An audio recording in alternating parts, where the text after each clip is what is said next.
Good night, YouTube, and let me welcome you to this another episode of the Saudichress show. Welcome to you all, and I must say a special welcome to those who will join us for the first time. And of course, we're not just you fans, but we have other persons that you're looking forward to that are joining us for the first time as well. So, we're waiting for a while, so let me just welcome everybody else. And for my fans, I want you to help me to welcome with us two first timers to experience coaches and also administrators of football. We also have a great player with us. So tonight we have with us Sir Tegat Davis, Paul Tegat Davis, as you know, one of the Jamaica, or probably the Caribbean, maybe CONCACAF fiercest striker we had back in the days. And I'm sure that he's imparting his skills and knowledge and to those who he are dealing with. Welcome, Mr. Tegat Davis. Yeah, Welcome. man. Blessed love to you all. Maximum respect, man. Happy to have you. We Yeah, also have man. Mr. Byron Ferguson. Just see on screen, B. Fergie. This the sports administrator of football. He never wanted to say it, but he's also a referee in the States. Okay. So he's here with us, and of course, our topic tonight, we want to dive into so much of this issue. I'm sure that the guests have more things to do, and I'm so happy that they give us a little of their time as it relates to this show. So, of course, the main topic we're going to look at, gentlemen, and also the fans.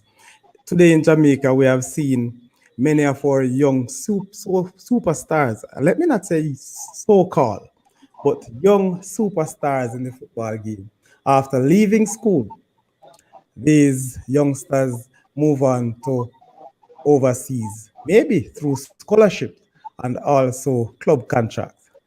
But for some reasons, they have spent a short time wherever they go overseas, and now they're back representing their clubs in the local Premier League. So that's what we want to look at. Is it really a good thing what we are seeing, or is it a bad thing? Or maybe it's just a transitional feature of these youngsters.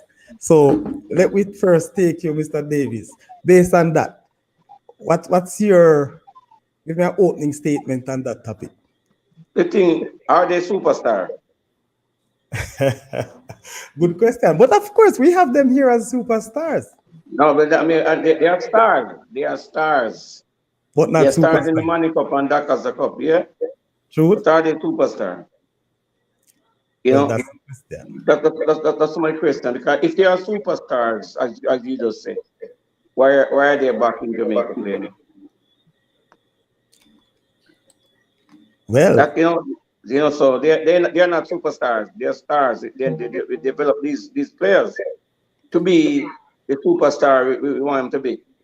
One thing I find, I don't think in the Money Cup, Dakar Cup, the coaches are doing enough to develop these kids. I think it's for them to win Money Cup and D Cup so many times. You know, yes. so my thing is this: when you find that special individual, you have to spend time with them, and spend more quality time with them. Truth. They've developed their craft, because I think most of these players right now, they're underdeveloped. They play good in Money Cup, like as a cup, and it's just a few of them can reach to the Premier League level. And if some of them come to the Premier League clubs, then they still struggle to control and pass the Oh my football, God. and that's a reality. Most people in Jamaica won't talk the truth because it's about a quick fix to get a quick money with these kids. And honestly, the kids them are hurting because they are not developed. When they go abroad, it's evident that they are not developed. Check Leon Bailey. If he was in Jamaica playing or whatever, it wouldn't be the Leon Bailey that he is right now because he left and the coach is outside, saw what he got and developed this key talent. So I'm saying we're not doing enough. We're not doing enough for these kids. We're telling them, as you say, they are superstars and they have that in their mind that they're superstar, but they ain't reach no superstar stardom as yet. Okay. So let me ask you this: when you say that they are not developed, what is lacking? If you check most of these guys again, even them nutrition, them mental part of the football. I don't think even we talk about medical, are we checking these kids thoroughly if they have a ear defect, a 20/20 vision, a teeth, how they're eating, how they're sleeping, you know? These are the things that I don't think we're spending enough time with these kids, especially one that we say supposed to be our superstars. Supposedly. All right. Thank you, Mr. Fergie. Based on what you have read, I've fed you with some information about these youngsters. We have quite a matter of fact, right here, I have a list of about 10 of these youngsters. You are involved in football, and you heard Tegat mention of how things are done here in Jamaica. You were here. Yeah, What's your view on that? What it's are some of the factors you think contributing to such a situation? it's true that from a young age, these kids are made to feel like they are there, and so when it comes to teaching them basic stuff, they don't want to listen to you because they think they know.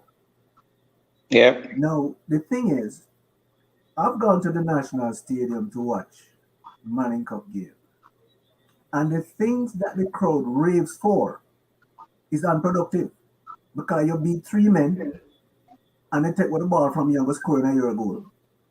And we still make nice about the three man where the man broke down this up. So they need to understand the whole fundamental thing of the game. It's not about you on the ball all the time. It's about how you move, when you move, and if you can play to instructions. Now, in order to do that, everything else have to be in line. The nutrition have to be in line. You have to have somebody who can talk to the youth and to make sure you have a common understanding. Too many times they go on the field and they do what they want to do, not based on what the coach instruct them to do. I don't know if they don't understand or they just don't have this discipline to carry out what they are instructed to do. And you see it over and over. So hence, when they get a scholarship and come here, it's gonna be difficult. Because again, you can't do what you feel to do. If you come here as a striker and the people tell you, hey, you're going to play a right back, try and make it work for you. You don't Yep. tell them what you want. Yes. That is what's happening. So you're saying then you are putting most of the issues with the player Yeah. or players themselves, not so much development or coaching.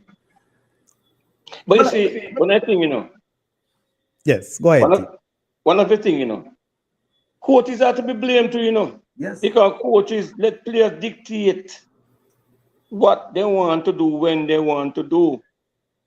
Then you have these kids now, and you try to develop them. They shouldn't be dictating what they want to do. You are the coach, and this is the system, and this is the style of play, or you want to develop your craft. This is what we want from you. You think Messi and those players them dictate to coaches when they were at that age? No, it's what the coaches want, and they play and try to develop their craft. As he said before, these players have too much. They feel like they know it already, Yes. and most of the time, these coaches in Manning Cup and D Cup, they pamper these players. So when they go to get a scholarship in the States, they believe it's the same treatment they're gonna get.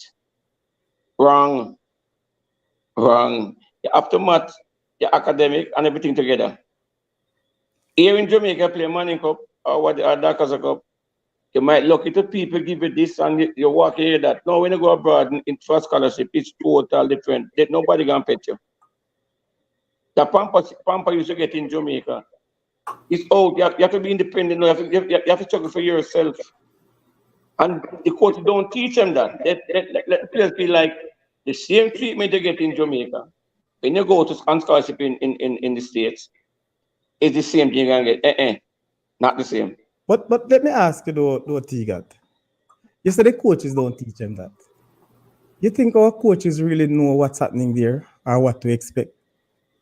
But if you don't know, come on, go and do your research. I do my research too, you know. So I know. So and most of these coaches in the business long before me. Mm-hmm.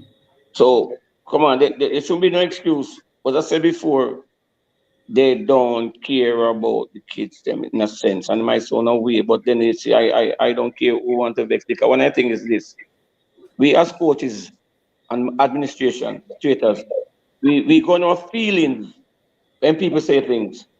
Instead of us look for the positives out of it. We go on our feelings and say, oh, the man of this one, the man of that one. You understand? And you see, that's one of the things why each club or each school in Jamaica, everybody on their own. We don't have a commonality or a philosophy teaching our footballers. But hold on a minute. We just want to big up some of those persons who are in the chat. Let us recognize them. Tegat, I tell you here some shout out. So Gregory Messam. Yo, Merciless. I hear that one, Merciless. The man is saying that this one say, listen, can I cuss our chap 2 good words there? Is this the great Tegat Bongo Davis, the prolific striker that's coming from Messam? Yes, Messam, you are seeing the great man. I look at Messam, put Messam again. These kids grew up watching us and learning the football the right way. That's why these guys could have excelled. You understand? I think nowadays is so much quick fix. Nobody's spending time with them no more. No, we get 5, 6, 7 stars and make a system and they play in the system. But outside the system, these guys struggle. Look again in Messam. This guy came from the under 16, under.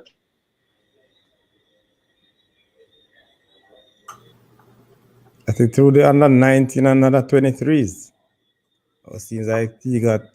You see what happened? You see what happened? Sorry. When the youth them get scholarship for go abroad, right? Mm-hmm. You have to recognize whoever take them in a system on a national team. We don't want them to fill in their program. Yeah, man. Sorry about that. Yeah, fine. All right. Good. You're back. Finish it up. Go again. All right. Go, Mr. Fergie, until he gets back. He's trying to. So what I'm saying is, although you were a star in Manning Cup or the Costa Cup, give me 1 minute. Problem. When you're ready, you come in, man. Yeah, sorry about that again. Okay, all right. When you get there, mm-hmm. you have to represent you. So okay. Whatever they ask you to do, you need to do it to the best of your ability and don't worry about what you were. So a lot of them can't do that. That's why they end up come back and don't go any further. You're not going to get what you want initially. You have to work for it. And if you were treated at home with mittens, and you get in this situation where you're not treated with mittens, then you're gonna get discouraged and don't know what to do. True. So it come back again to the whole discipline thing. Guys, I can't hear you low, you know. You're not hearing us? No, it's low. Yeah, I can't hear you. All right. Don't know if it's from my end. Okay. All right. See if you can put up your volume a bit. My volume is up. You're hearing me clearly and loud? I can. In Tegat? Not hearing. No. You're hearing me, Fergie? Yeah. Can't hear. Let me see if I can check something on my side. But I so far I'm good. Up. Yes, my volumes are up. I'm hearing you guys. All right, you're good now. Hearing me now.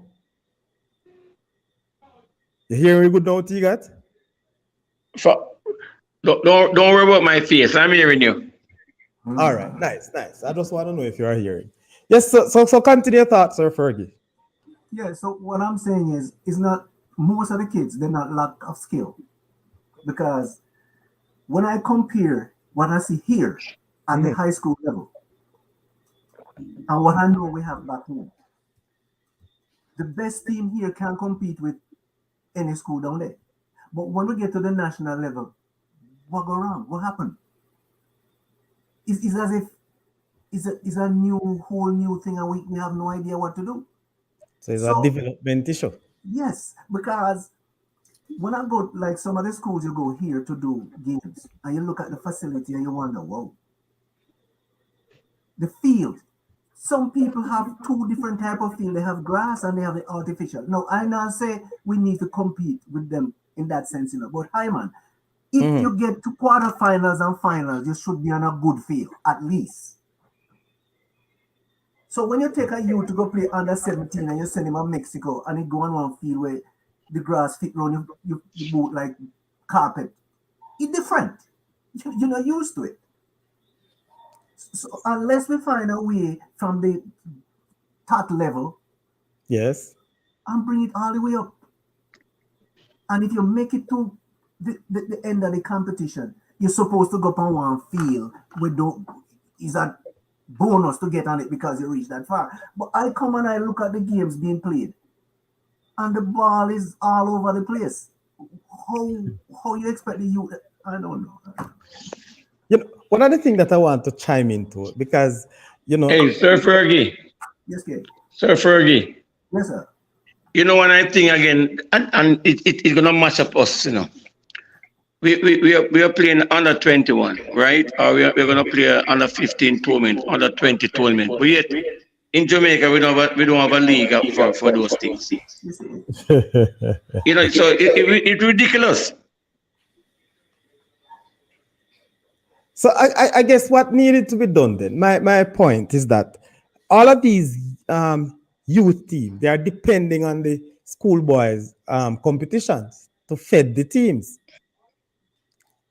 There's a food for thought, and we look at it and saying, well, with the high school boys, they are starting at age 18 and 19.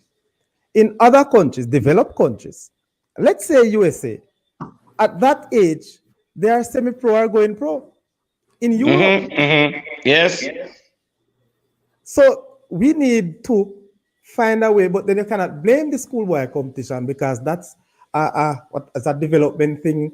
It's a holistic approach for schools. It is with the JFF to find a way to improve these little leagues or to get the leagues back. We used to have the under 21s. Yes, we used to have those league, under 21 league, used to. So now, Tegat, you have coach at the schoolboy level, am I right? Yes.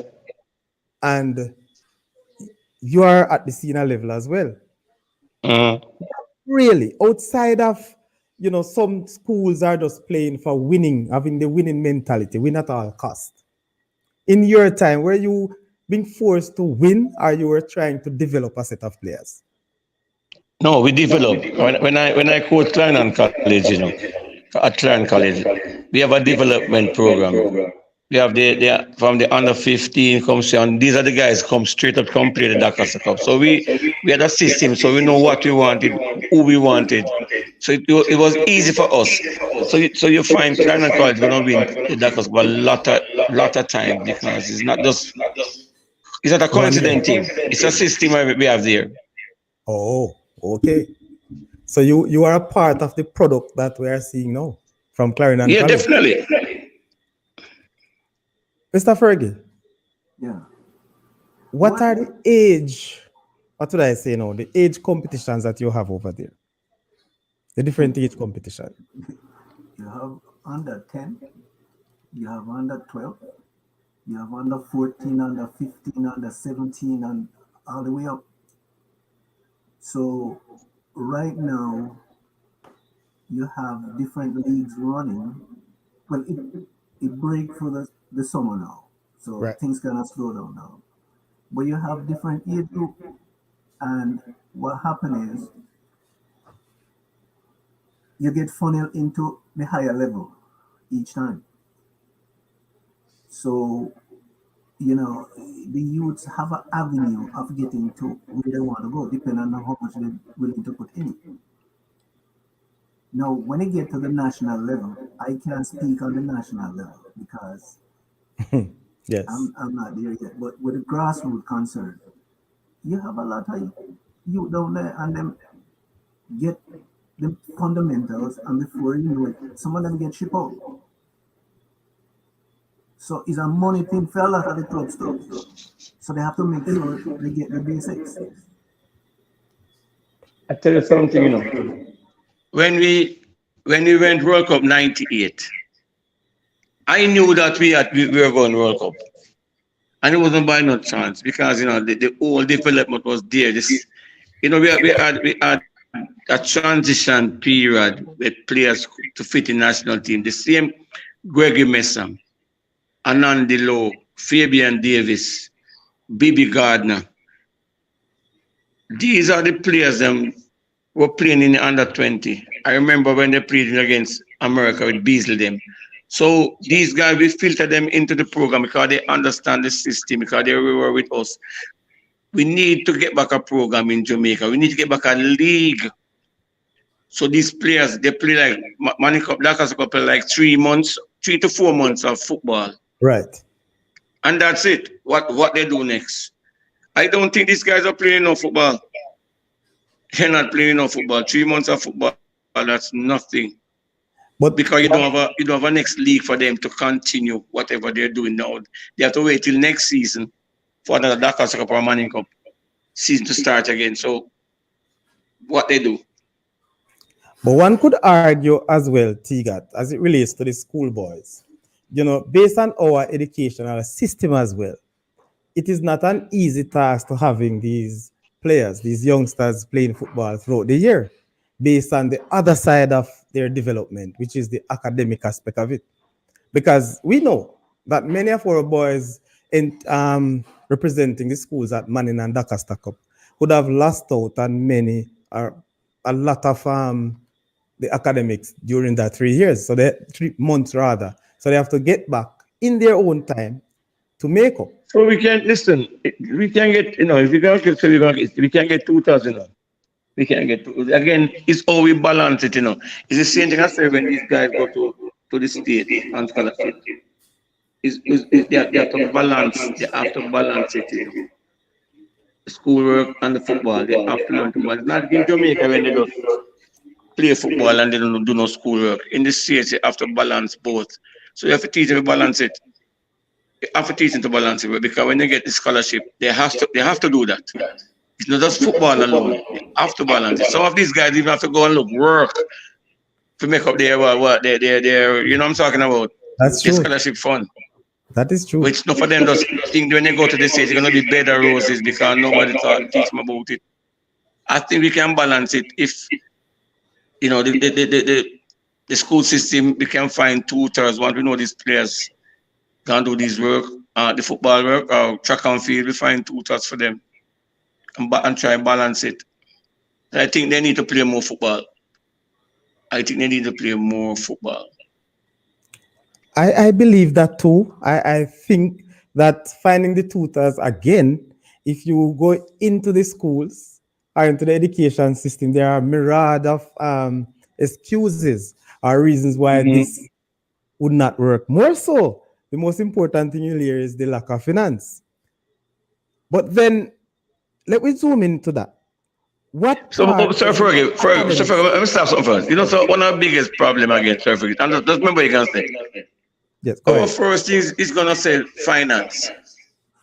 Finance gonna be, That's and true. they always That's the put first that thing in front. Even sometime when I go to some clubs so for a job, they first then tell you, what Why we not no money to give, you know? We not no, you know. That's the first thing. Now listen, if you want to develop, if you want to build a house, you look money for build a house, Sir Fergie, man. True that.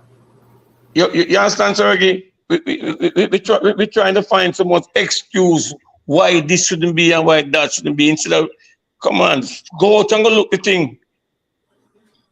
Go outside and look the thing. Listen, it out there, but we are scared to dip into the market because we have this mindset. But we don't have no money, you know, so we don't want to suffer because we don't have no money, you know. No, you want to suffer, go look the money to get things better off.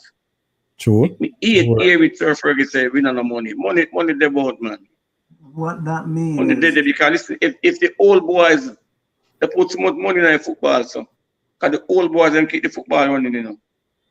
True. Go deep with them too, man. Talk with them. As you mentioned, old boys, I want. No, Mr. Ferguson might know. So I saw my son Arch, you know. No, man, that's You know, yes, that's where I saw my son now because they can do better. But see, here what happened now.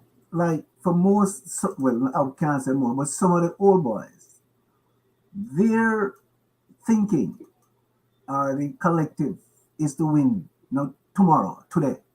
Today. Win today. True. You know what I mean? So anywhere them go find the player who can kick the ball at the goal. You know, care Wayne do or Wayne come from how him, them just want him to kick the ball at the goal. Now the youth kick the ball at the goal a couple of seasons and then they're done with him because in limit up, in time up. Yeah. I am saying a youth like that, somebody need to be there to teach the fellow that, hey, this is only gonna last for this long. What are you going to do after that? Yes. And him learn, said, this is what we need to do. This is what we need to do. So that he can continue after the time up. But enough of them don't see beyond that. Nobody teach him about it. Nobody. The one was skillful enough to get a pop and him come off for him don't know how to deal with it. Check this out. You see, back in eons ago when we used to play, I remember having conversation with people at States who tell me, come. You know why? They can't get the scholarship because the youth them don't it. Some of them better than me. You know? Them can't pick up the scholarship because them don't have the headspace. But they can't play. Now, who is gonna help those youths to say, all right, you are learn this. So if you go further, like foreign, you have something to work with. Nobody. Not important. So they come here and before you know they're back. It's just a cycle where is win no at all costs. Yes. And you don't care. You know, I've had experience where you see Aleman. Aleman is a course member that year, right? And we have block football. The afternoon we're supposed to go play against Cass. I don't know who tell this man. So we lay down on the ball and play block football. And the man come and park.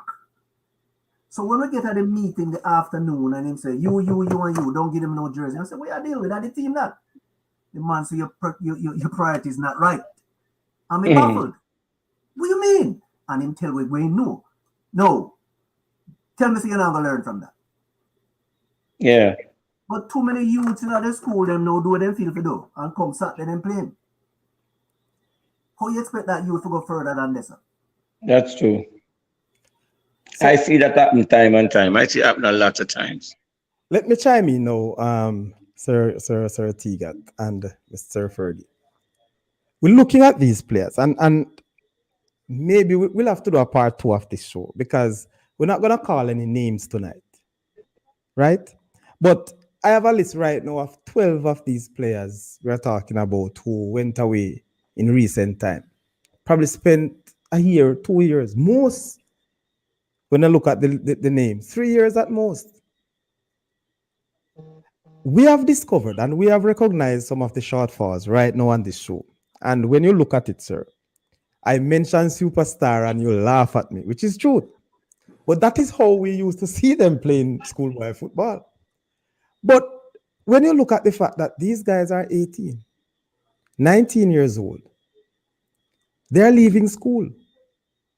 They should be out there in some higher level football at 16 if they have the skill then or the opportunity. What can we do? What part academies, football academies, play in developing our youth? You see, born again, when I can remember one specific player, Lamar Walker. Yes. They said that Lamar Walker take about 18, something like that. A Brazilian club wanted him, or some club wanted him to sign a contract. Mm-hmm. And he came back and played that stuff. And I said, I couldn't believe when you're 18, 19, and you say we should be taking these guys should be playing Premier League or outside Jamaica. You come back at 19, 18, 19 and play against some 13 and 14 and look good, and people say, oh, you're the wickedest thing. Against some 13, 14. Right. It really crap. So born again, the coaches are just looking out for themselves, not the players. They're looking for the players, them. They, as you say, look at again, Lamar Walker again. I'm gonna, my good friend. He's played like two years outside Jamaica. Yes. I know he's back in Jamaica playing Premier League. Right. And that's sad. That's really, really sad. And you're playing in the national team. Come on, it's sad. Sad to see you back in Jamaica playing, after 2 years. And it's not him alone, many more this year. But see, because I'm living from you guys. Yes. I can't call name. I know. Yeah, because when I call name, I want to look at themselves and do a self-reflection. So if they get another chance to go out, they know what to do, because they must have been doing something wrong. That's why they're back in Jamaica here. So, I believe that. Have you ever had a chance to ask any one of them that came back as to what happened, what went on, why you couldn't deal with it? Because there got to be a way to debrief and find out exactly where I'm going. So the next one we go, we'll be better equipped. But it just seems as if we have any avenue to debrief them people who have to come back, because we keep sending them and they come back after a while, and in recent sometimes I think these guys miss Jamaica too easy. That's why I lift my hat to this guy named Paris. Sometimes most of these guys, you're making around 5,000 or 6,000 US dollars, 7,000. You feel like that's it. You feel like that's it, and that's nothing. And you can come back to Jamaica and flash. You go on Instagram and your friends them see you and appear, and then you're back in Jamaica. Nicholson, I lift my hat to these guys because they want to go more and more. So they try to learn the system, to learn more, to adapt to anything that is going on to develop their own a craft. So I lift my hat to these Paris and this guy Nicholson. Yes, that's true. You see, what I'm looking at, and right now we have a number of academies in Jamaica. And I bet you that the JFF don't know probably 50% of these academies. Yeah. At some point, when will we have a system that help us to develop a philosophy and hold that philosophy across the country? Oh, Sir Fergie, hit the nail on the head, Sir Fergie. Sir Fergie, so when we was growing up, we used to play 4-3-3. We have a left winger and a right winger and a center forward. But I realized every coach come at Jamaica bring their own system. So we don't know culture. I think if you tell any coach that come in, listen, this is how we play. And for in a school, everybody from school, under 16, whatever, this is the system. It is Jamaica system we can play. Until we find our culture, our style of playing. We're gonna be all over. So Tegat, you ever mentioned anything like that to a JFF representative yet? Or a JFF executive, so to speak? No, me one man in me one person they not come to. They say me chat as it is, As I said before, these people, they don't take constructive criticism. They go in their feelings instead they look and check and say, other day we played a league here in Jamaica, and I with Arnett God, and we won the league.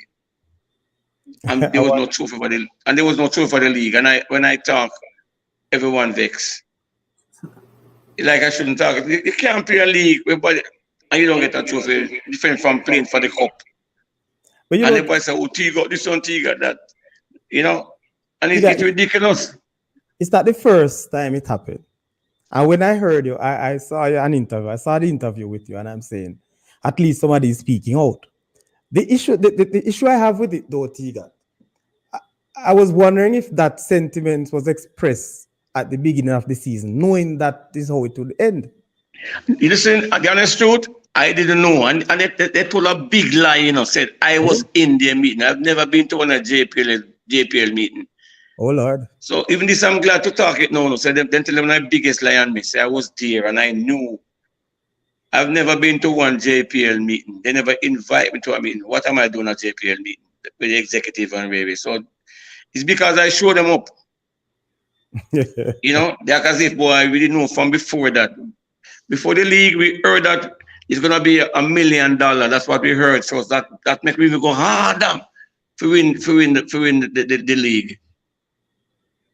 So when at the end of the league, we have been not getting nothing. I was a bit disappointed, honestly. So you're saying to me, it was promised that $1 million would have given to the winner of the league? Yeah, that's what we heard. Because even when the player was saying, "Whoa, we're gonna share $1 million," then all of a sudden we hear that we're not playing for nothing. For real? We're not playing for nothing, So it was like, wow. I've heard that already, I've heard that some monetary prize for the league winners, because that was said some time ago. So I was surprised. Even I said to them, listen, every time you give an MVP and you don't give a little trophy, what do you mean an MVP? So I win MVP. I must can show my kid 10, 15 down the line to listen, this is what I want from the Premier League being an MVP.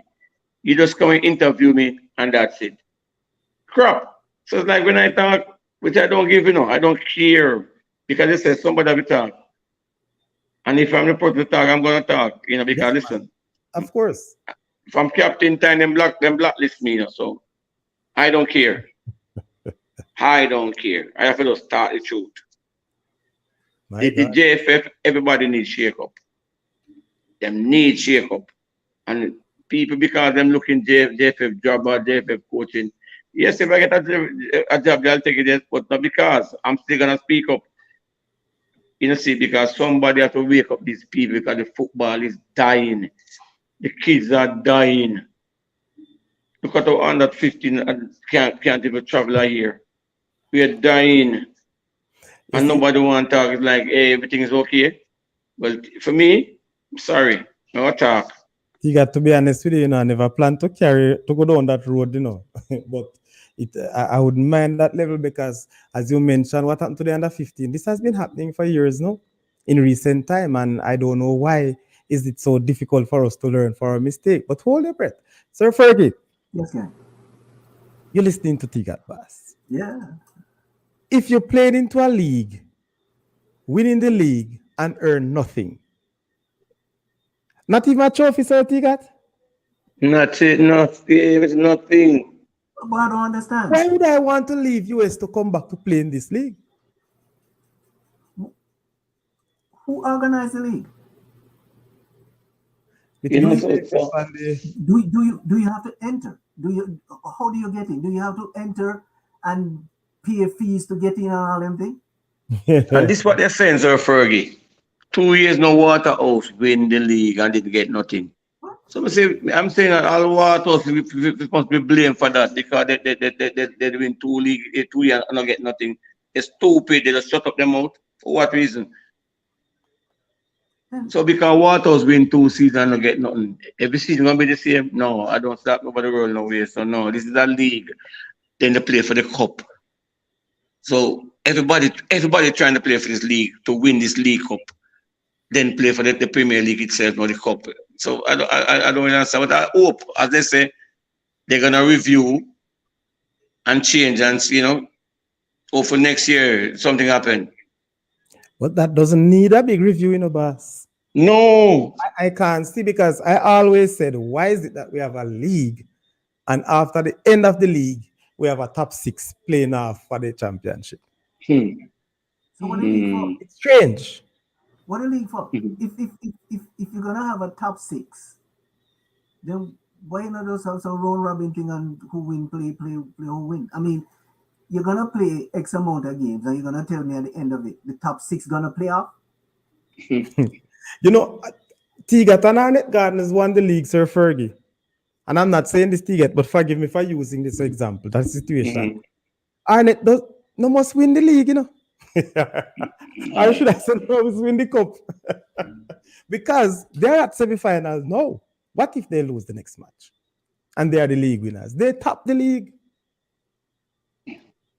Say the whole thing about it. The team that comes 6th could win the league, you know. Then what's the rationale for what's the rationale? But you did that last season, you know. You see what I mean? So all of this thing, and this is what I can't understand. What, no, based on this discussion, Tegat, you know what this is saying to me? I don't think it's by choice that these players come back to Jamaica. These players are underdeveloped. Listen, a lot of these players, you know, yes, the management get them more because they can make a quick money, and after that they don't care because they make their money, you know. They make their money, so they never care again. But I doubt if they ever call the guys when they're foreign or whatever and ask how they are doing. Once they make money, that's it. But don't you know? It's another set of guys I want now to move on. You're probably right, you know, Tegat, because some of these players, you know, it's not the same club where them leave, go them come back to, you know. Oh, okay. Do you have any such players in your camp, Mr. Davis? Not right now. Not right now. We don't send a guy Cephas last season, you know. Yes. Last season. And believe me, he's making headway right now. And I keep telling him I don't want to see you back at Jamaica, you know. So Where the is he? team boy, you know. And honestly, with his review, calling the clubs and getting review, he's going up the ladder. And more clubs are in Europe are interested in him. You know, so I think his future is bright because he's one of the guys that honestly, I came here last and I spent a lot of time with this guy because we saw it. We saw it coming. Thumbs up. We saw it coming, and believe it's bearing fruits now. It's for him now to move on from where we have him and learn more. Because we did our job, you know. Now the coach is over the states and him now to do the rest. That's the thing. Because once he gets there, it's all about him and what he's all about him now. Yeah. And So a lot of them don't have the mentality to go out there and get treated differently from what them used to at home and decide to Yes. True. That's how you grow. How old is he now? See, first gonna be, I think 20, maybe 21, 23, 22, 23, something like that. Good age. Good age. Good age. Good. Nice. You know what I mean? So and when you hear Cephas talk about what he's going through, you see Vassel and everything, and this guy mentally tough. Mentally tough. So I know he's going places. Yeah. Hold down your head and do what you need for do. That's nice. Yeah, because if you can't do that, you're gonna resort to the path of least resistance, and the path of least resistance is not where you're gonna make the big thing. No. You have to be tough enough to stick it out. Because once you show what you can do, you know, at certain level in a virgin, respect have to do, you know. Because everybody are gonna want you. So the whole table are gonna turn. But until you get to that point, you have to pay your dues. That's just how you go. Tegat seems in bump off again. But Fergie, let me ask you this though. Based on your insight, probably I don't know how many clubs you are close to in terms of seeing the system. What really you believe? What is the two main reasons you believe that these guys didn't make it? Two main reasons. All right. You see the basics of football, where them nobody listen to coaches home. That are one thing. Because when you get to that level and a man have got to teach you how to control the ball and how you can pass it, 2-yard pass, 3-yard pass, a waste of time. Okay. So you find out you can do that.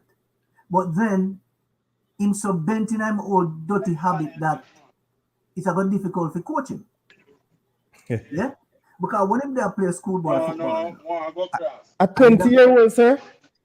Hey, look here. If you know curve for your 9, 10, 11, 12, and hell for change when you reach at 20.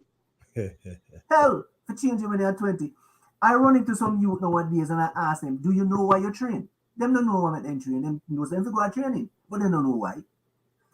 When you go training and you're tired and the man say, do this, and force you to do it. It's because when you play the real game and you're tired, you're going to resort to where you know. If you not stick to your training and train effectively, it have a broke down, especially when you're tired. So you go at training, especially Dakar stack up training, you go at training and they run 2 drill. Most of them don't know how to make them do it. They don't know. And when they play, you can see some teams who understand what they do compared to some who don't understand. You might have few individuals on the team who skillful. And then we do a thing and boom, them score. But the fundamental aspect of the game, nobody, because we are done. Oh, me a general.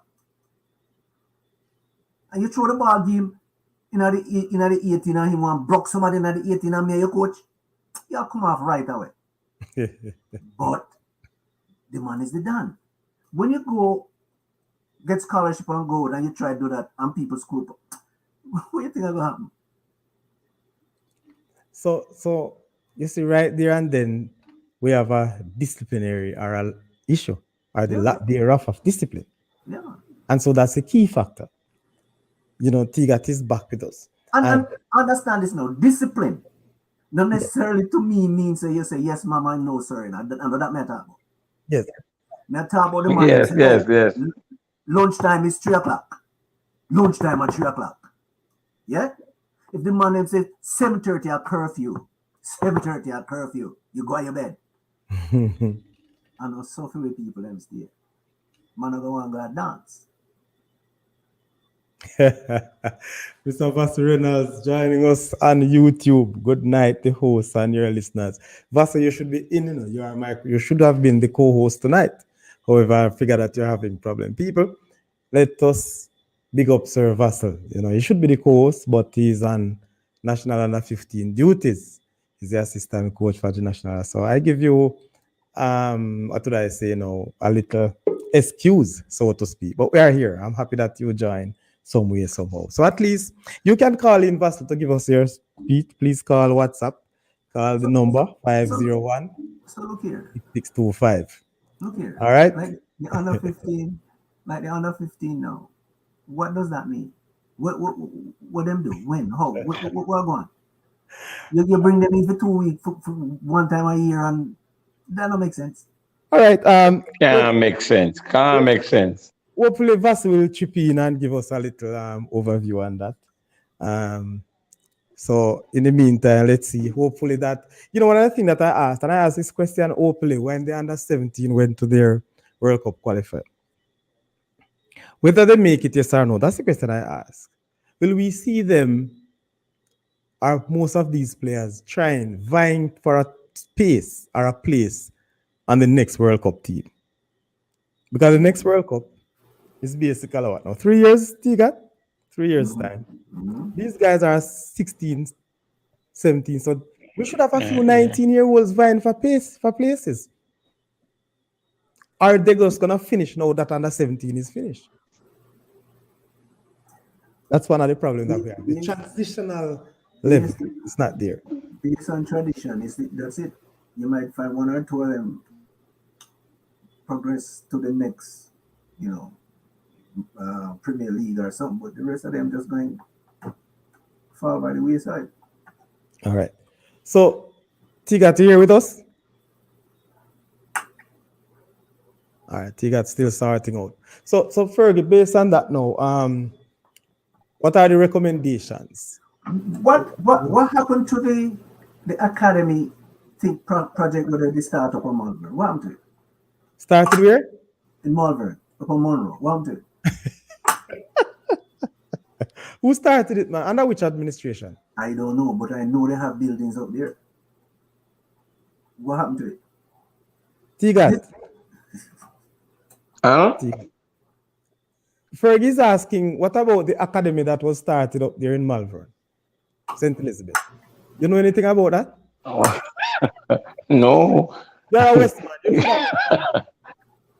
Listen, I in Malvern. Whoa, I wonder if it was really started. Buildings up there. I wonder, yeah, because remember when they bought the place, Captain everybody said that too far from the. Too far from what? That's where you want them. Less distraction. One thing you have to do: play ball and go to school. So Captain bought that land. Is it still the JFF's land? No. So this is another topic. I'm happy that you raised that, sir. I'll have to do some investigation to, into that to see what has happened. I mean, the JFF to date does not have an academy. They have not. All right. So let me just big up again some other people. Yes, Vassel, Canway Gill, I know you're joining. Big up yourself and thank you for joining. Lenky Roy. Yeah, man, the good old coach from down at Maroon, Nigel Stewart. The legend Pomelo. Yes, sir. I see that you see Mr. Pummels. Denton Pummels, aka Flasher. Big up yourself, Denton, and thanks for joining. He's always here, Fergie. So I guess he's have some stripes over you tonight. Yeah. We also have Dan Lewis. Big up yourself, Dan Lewis. Thank you very much for your suggestion. We have been posting, and people, forgive me if I have not read all the suggestions really, or the statements. If there's a question asked, I will do, because we have to try our very best to get. We don't have a lot of time left with these busy persons, and so Tegat keep in and out. So I know that he will be trying to move out in a very short time, but this is the Saudichress show, and we have to really give all the blessings that you can.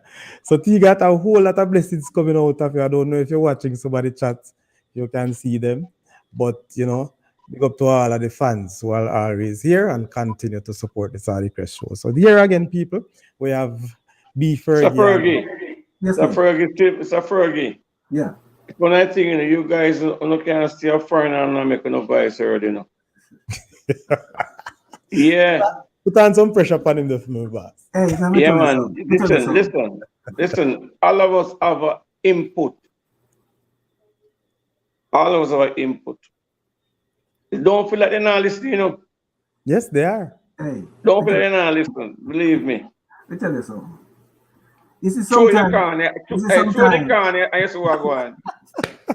You see, sometimes them send a Jamaica team come play. And I go to them yellow in a boss, yellow and green. And before me left the game, I want to take you off. Because the man them don't represent it's like a curry goat thing, like they just get invitation and they just throw two men together, and it's embarrassing. It's an embarrassing thing, man. You see, I don't have a problem losing. But if you lose, know where to, we can identify with you.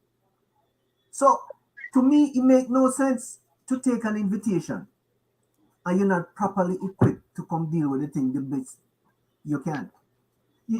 I can say one thing, for the past 3 years, our Premier League has grown. I think right now some quality football, the players are trying to play good football.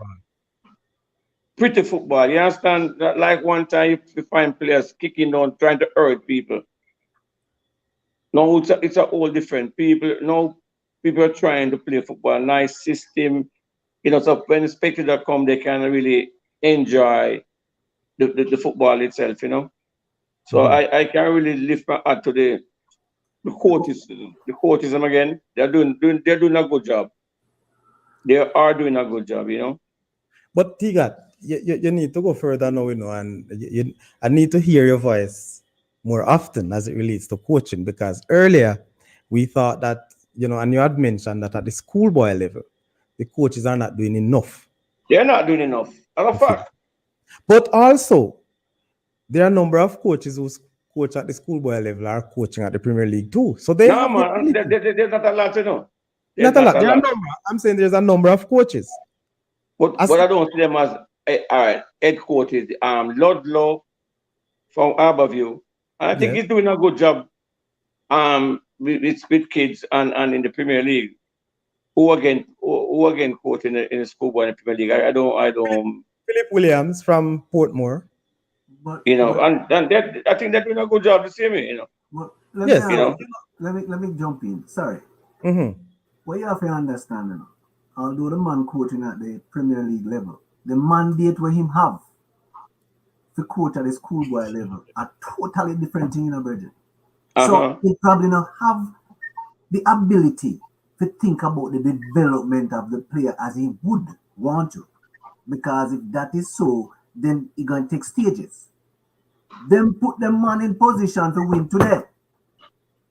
So, although you want to, you're forced to surpass what is necessary. It's as if any means necessary. So we have two different mandates. Yeah. Listen, I can tell you this, Tegat, to be honest with you, when the league started, I was impressed with Mount Pleasant when it just started. And through the middle of the league, I realized that Arnett took the better of the league. I think you had some unfortunate results in the first part of the leagues, but the way you played and the cohesiveness that I see Arnett got showed that you would have really come alive throughout. Now, what is the relationship like among the coaches? Because I know that you have your coaches group and you have your discussion and so on. How do we see these things? We have time when we discuss players, not necessarily technical or tactically across teams, but even like our own topic here tonight. I think they do it in their groups. They do it in their groups. But the groups is one, as I said to Sir Ferguson, sometimes in the group is one. You have to make the public hear your voice too. You just stay in the group. So it's silent. I'm in a group thing, Yeah, because, sometimes my friend said to me the other day, said, Tegat, every time it's a text me. Sometimes I like want to hear your voice, man. You ready? So these people, they're just in the group. Okay. And you just stay one place. True that. Yeah, and there's so many knowledge in that group, but you just stay within the group. You have to have different thinking in order to grow.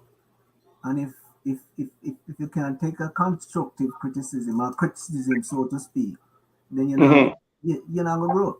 Because you're the one thing until say I best when if you did just listen. Gentlemen, we have online coach Vassel Reynolds, presently the assistant coach of the National Under 15. I know that is Tegat's very good friend. Coach Reynolds, good man. I'm going every coaching course, man. Virgin. Right, and welcome, coach.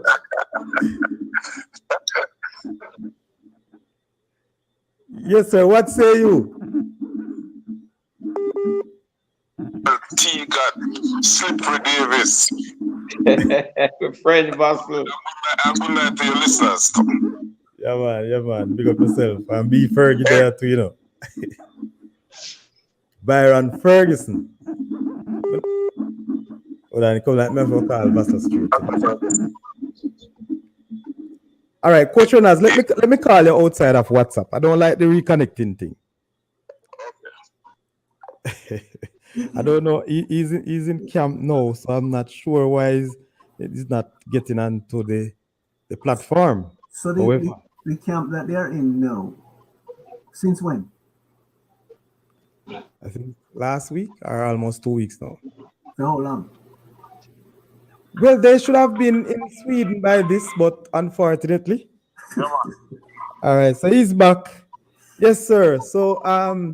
We are here with Byron Ferguson, good old friend from back in the Frankfield days. And of course, the general, the slippery Tegat, as you call him. Yeah, Based man. on the topic, what's your view, sir? I was saying that good night to Dr. Ferguson and Paul Slippery Davis because I remember one of my first Premier League game, down by what a place the name Tegat, Nature Village Farm. And the coach, that time I was playing for Galaxy, and Tegat to play for Seba. It was my first game for Galaxy. And my instruction was anyway Tegat go for life. That is the instruction I got from the coach, sir. And I may tell you, there was a second or two when I took my eye off for Tegat in about the 89th minute. And by the time me open back my eye, at the goal, at the ball machine, and the goal.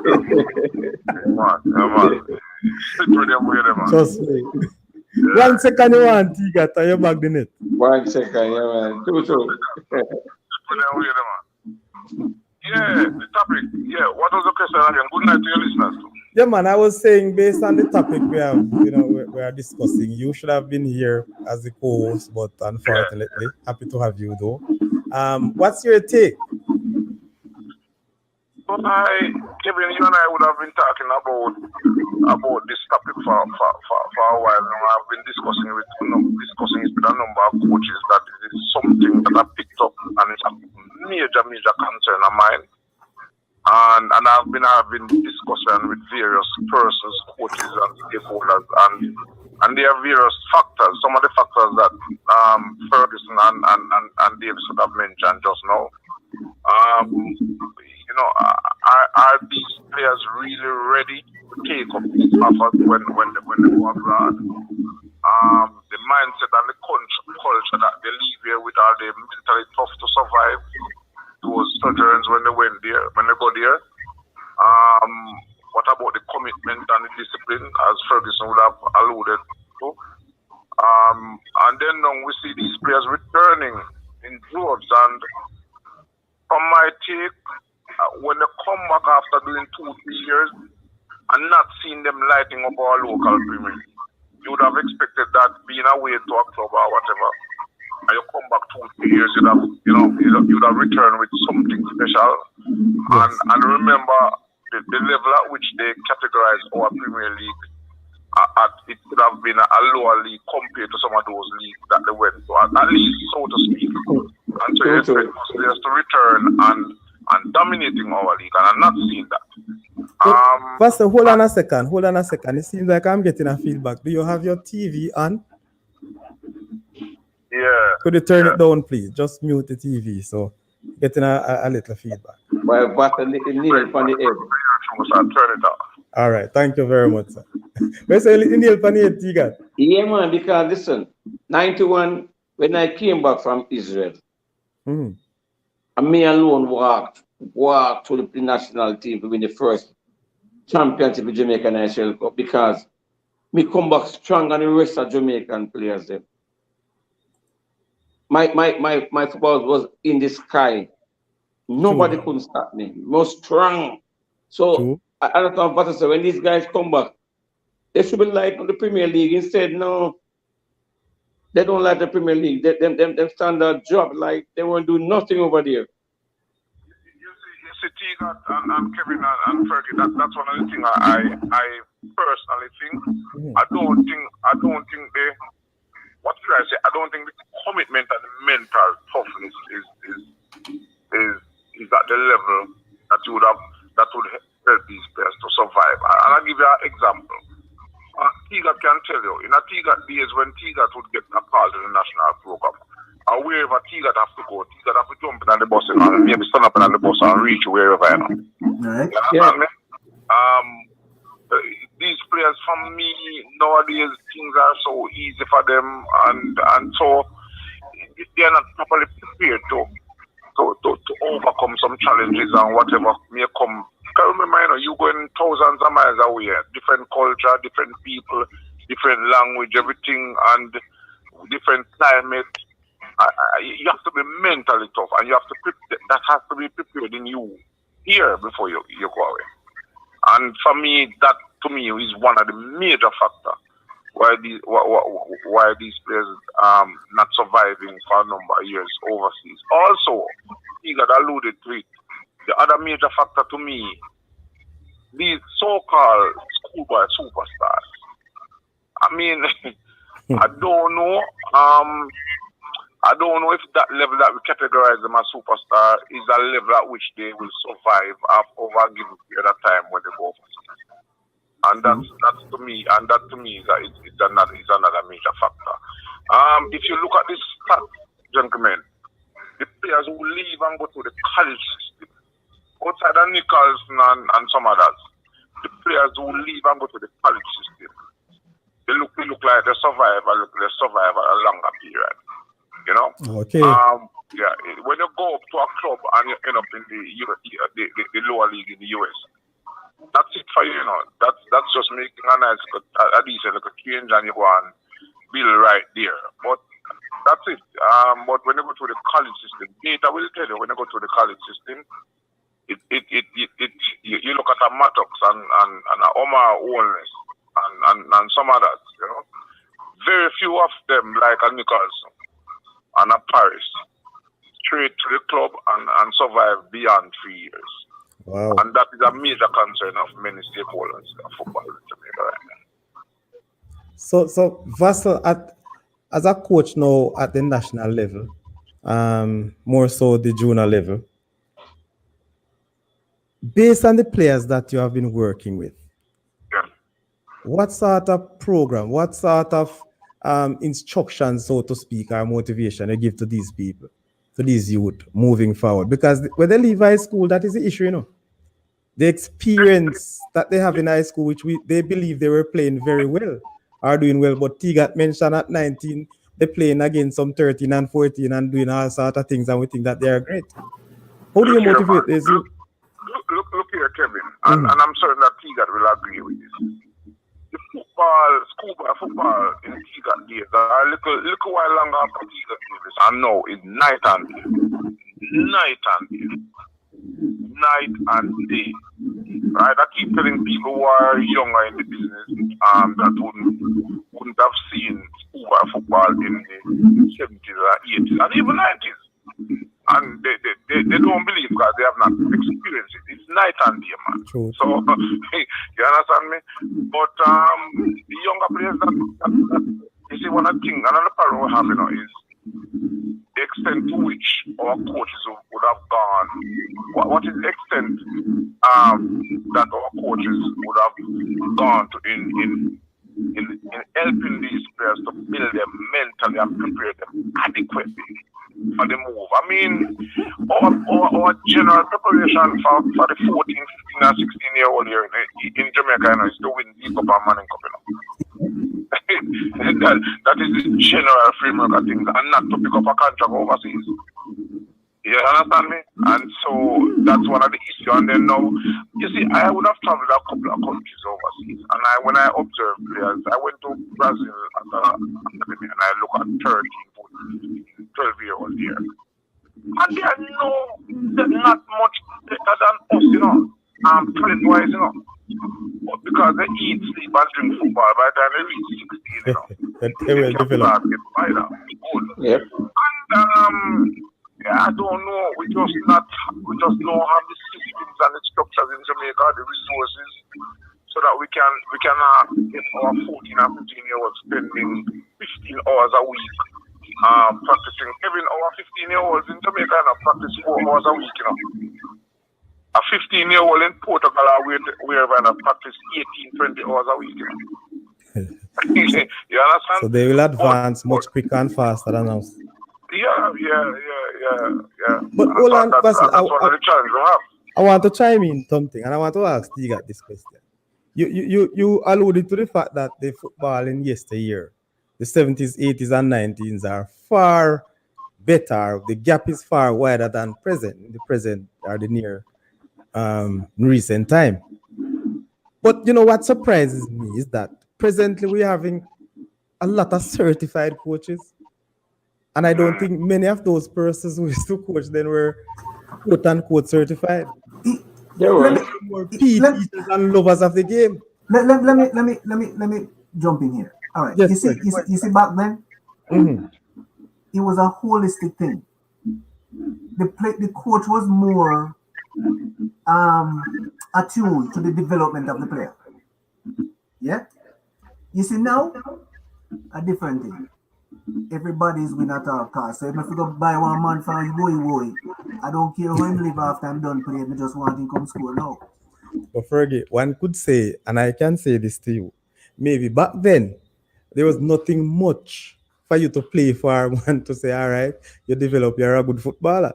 Unless you get a one contract like my Israelite brethren here. That is the thing. There was nothing, but people were more involved. Right. It was more like a family thing. When you walk down the road back in your village and you play for X team, people take care of you. It's not like that now. It's a different thing. Although there are more avenues now than then for these players. More avenues now, you know, because with the YouTube thing, people can see you just like that. Me, who used to play a country, nobody never know me because there was no TV to show. It's a few countrymen get through the thing. Yo, listen, man. A fact, you know. And a fact, then you know, hey, listen. They use a different nowadays because listen, you see distraction, and then the boy drink too much rum and too much, man. The football field, oh, you talk about, man. Hey, listen to me, man. The lifestyle, the culture, hey, I drunk with them drink too much rum, man. Yeah, so we hear about the lifestyle on the social media now that is impacting and distracting the present players. But clearly we're not producing the caliber players that we used to produce.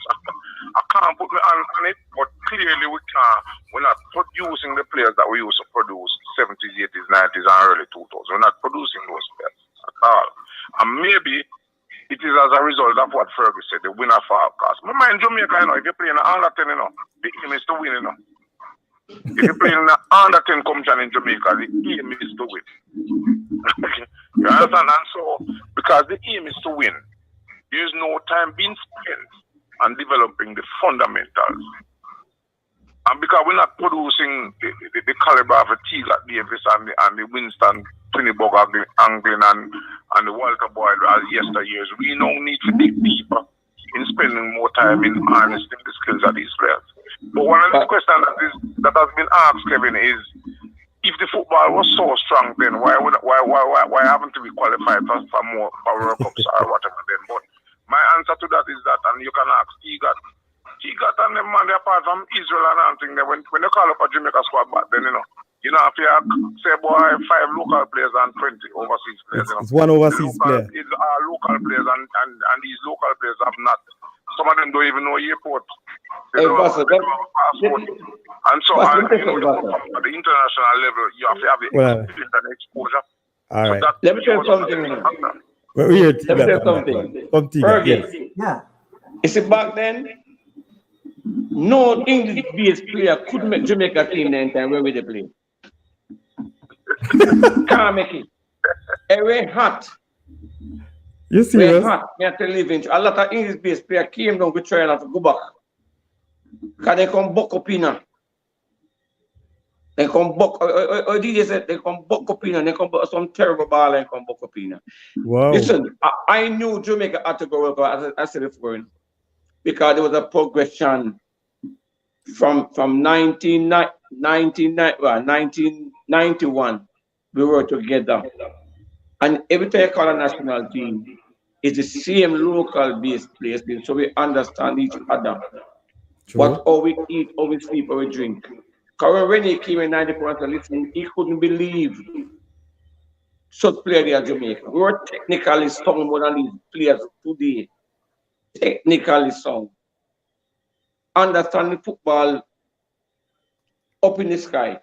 So when he came and brought something to us, it wasn't hard for us to gravitate to it. Because it was already embedded in us, because we didn't have no distractions, so to speak. Only thing we should do first time, I tell you, we go a Super D down a Harbour View. I know we have here go a dance, and you know, say we love the girl. Yes. Yeah. But when they came, he just break certain things out of us.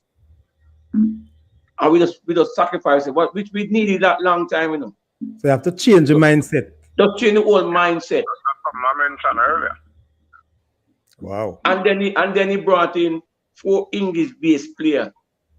But yet the nucleus of player was still local based because that was the part but we understand each other. That's true. So technically, we were all sound. All sound.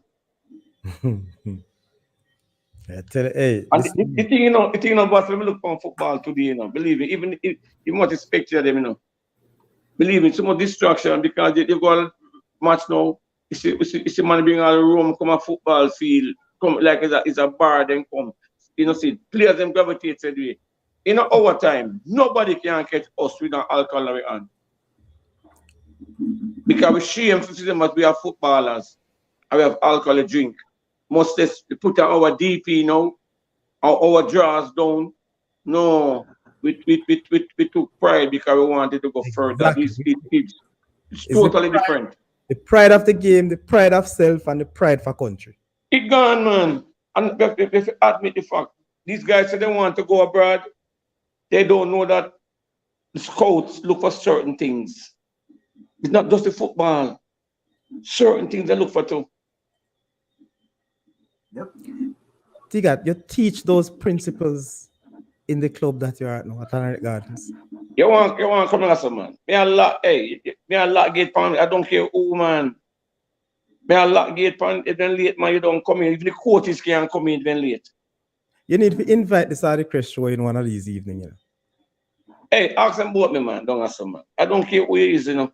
And if me late one morning, I stay in my stance. That's my principle. Wonderful. Stay in my stance and watch the training. Assistant coach the team that day. So nobody can late. But at least you get to go in at distance, the others get locked out. No, they lock out, they go next and go watch, you know. Oh, but they cannot come in the field. Yeah, they can't come. They can't come. And that's a good principle. I learned that when I play Israel or Finland, I can't late. I can't late. Today was practicing and the rainfall and they told the guys and take out them pegs. Coach, me don't like bring up pegs and they say, listen, man, that's a foolish culture Jamaica have. When I went to Finland, you know, for 6 months, you know, they bought me a pegs, but I ate pegs. Rainfall, we won the game also 5-1, but I missed most of 50 chances. Yeah, you know what they did? They buy me 6 more pegs and say, you try leave them again now.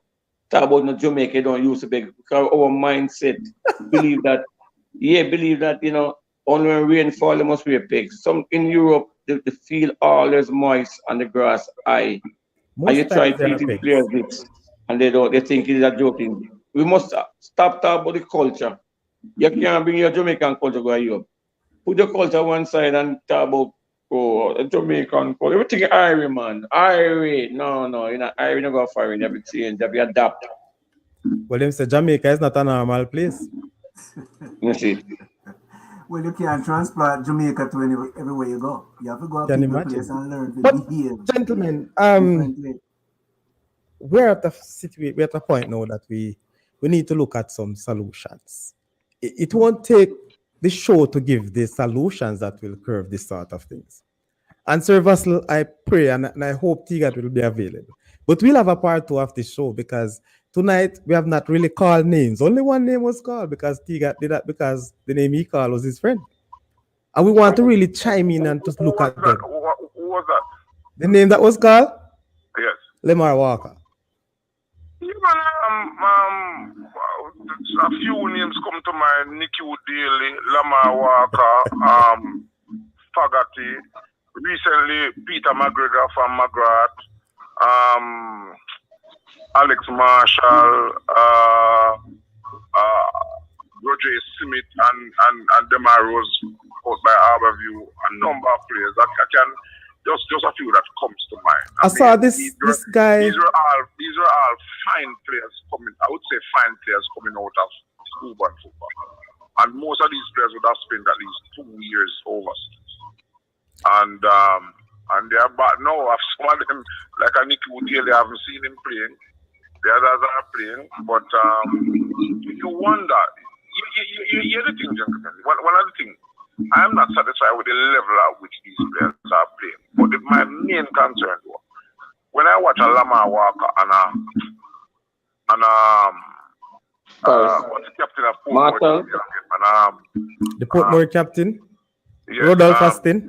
And Rudolph Fastin. When I watch those two players play, you would want to think that Rudolph is playing as if he's hell-bent and receiving another contract to go overseas than Lamar Walker. Yeah, man.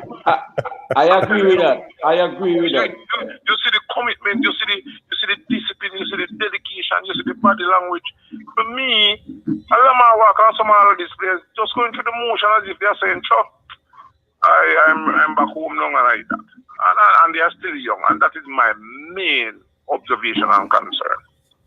But we have seen. So in the next show, I would suggest that let us now dig deep in looking at the solutions. Let us speak to some players who would have returned, some players who are still there, and some other stakeholders and find some solutions. And this may take a big show. Yes, maybe man, it will. Maybe a conference on your show one night. As long we're gonna wait until Tegat lift the crown, because he's not happy now. Because he has won the league and have not received anything. So we're waiting until him lifts the big crowd. We call him back to the platform. No, but I suspect that you will have to call him back first to discuss his journey to the championship first. Well, they've never done more with you. Vassel, I wonder if I can get a pre-match interview with him on Sunday. Yeah, you have him, man. Right, Tegat? Just make sure you link him before you leave home. Well, we'll discuss that. No, Mr. I'm not. It's to me. I tell people, but when I'm with the football, I don't use phone. I'm not off. So we get another cup. Put on phone one side. Yes, true. I know that, man. But I say this to say though, gentlemen, this goes to show that the development of our players are very low. Not just the players, but the football itself. We can argue that it's the players who will actually help to develop the football. But when I watch the Premier League, to be honest with you, as some teams, when the matches come on a Sunday evening or Monday nights, if some teams are not playing, I don't watch them. Why? Because the standards are poor. And it's not like I'm disrespecting a team or putting down a team. But the truth of the matter is I'm not seeing the energy. I don't know if it is the coach who lack energy or the players or the club structure within itself. Well, I know Tegat can't say nothing different because him taking turn up on a Arnett. No, I was before now. Listen, as I said before now. The league itself, believe it, it's improved. Honestly, it's improved. Maybe as I said, you will see some games that is dull, like what in English league, like what in Spain, in Germany. It's not every game have that top quality, So it's part of life. Anyway, listen, my battery gonna go, so I have to leave. So, Tegat, before you go, let's just tune in. You're at the semi-final. How the spirit, how the vibes, you're gonna come away over 2-2 draw now with the second leg. What's your prospect? How the vibes flowing? What's your take? Well, right now the guys they're in camp right now, relaxing. We had a practice this evening. Tomorrow we go to set place and thing, and then we'll take it there Sunday, Thank you very so much. They're relaxed. That's nice. Not getting into your business, sir, but I do, I respect the presence. I appreciate you tonight. I will be there in live colors, sir. All right, Dada. Good luck, Martin. Good luck. So thank you and good luck for the rest of the season. 2 games to go. To crime Yeah, and man. violence Maximum is more. respect. That's Tegat did. Yeah, And man. hope. Because Jamaica too pretty and too nice. We don't break it up. True, True. true. Yeah, we need back our athletes them to do. Yeah, agreed. Sorry. Yes. So, Tegat breaking up again. He said his battery is going, so I figured that it has now given way. So the legend want me to ask you a question. Who that? Legend want me to ask you a question. So Go comment. ahead. And Yeah. him have a legitimate question in So, that the youth them who play the Costa Cup, Mm-hmm.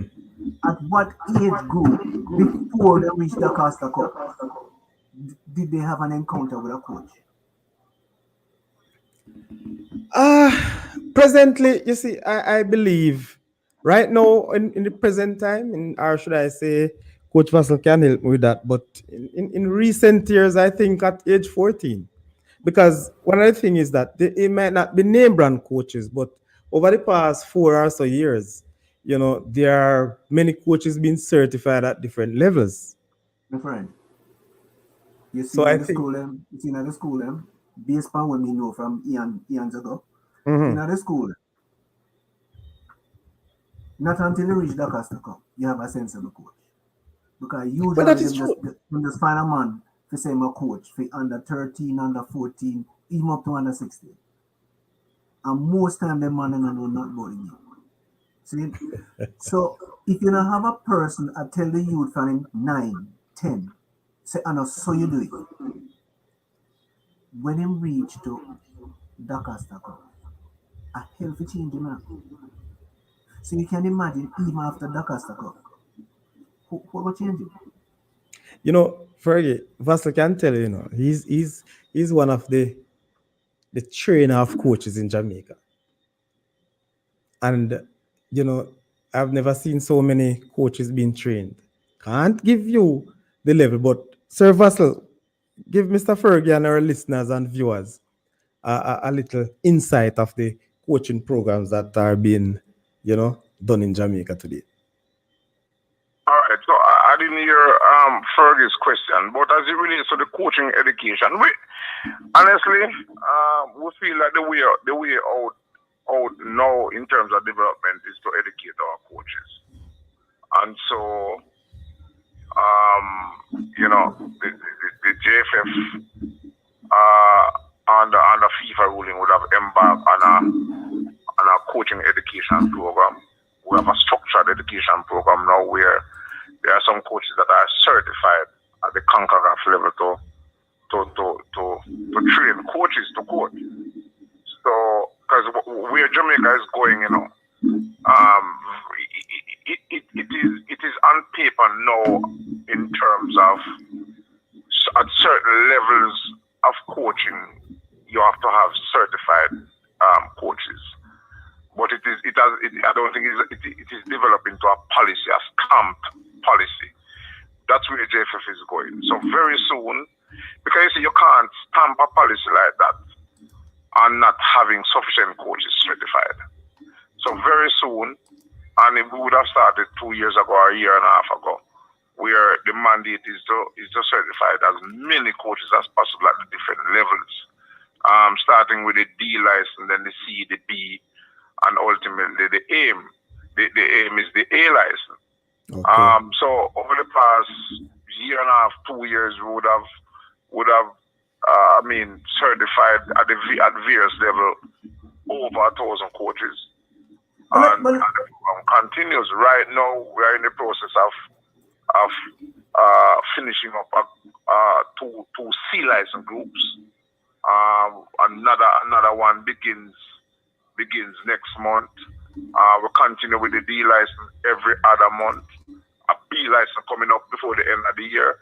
And I recently read today that the third staging of the A license, which is based in Trinidad, will be starting very soon.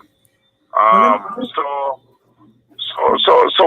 there are a number of certified coaches in Jamaica now at the different levels. And but I think what we need to focus on now is at the grassroots level or the younger age level to get our qualified coaches coaches at that level. Because you see, in Jamaica, one of the things, gentlemen, in Jamaica is that nobody wants to coach the youngsters or at the primary level. Everybody wants to be in the limelight of the Dakar Stock of the Manning Cup and club football. Okay. When I went to Brazil, one of the things that I noticed, some of the better minds in coaching were at the youth level.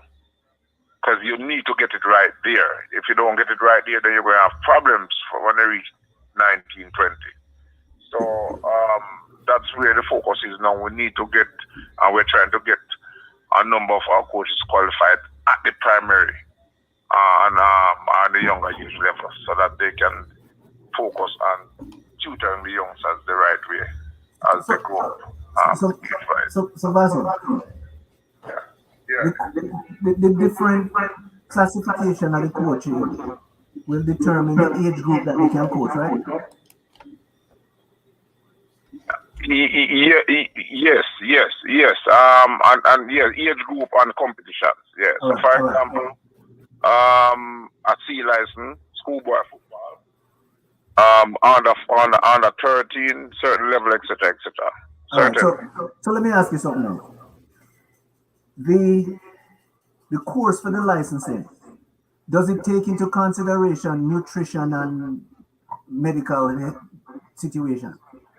Yes, man. It's not just football straight, The sciences, the trainer come in, the goalkeeper coach come in, the nutritionist come in, the referee come in. All of those are part of the content and the curriculum. Fergie. Okay. So with this in mind, then we would expect that at the primary level, the little youth them at some point soon will encounter somebody who will teach them. Yes, man. And Fergie, one has to understand too that we have a reality that we must accept in Jamaica, that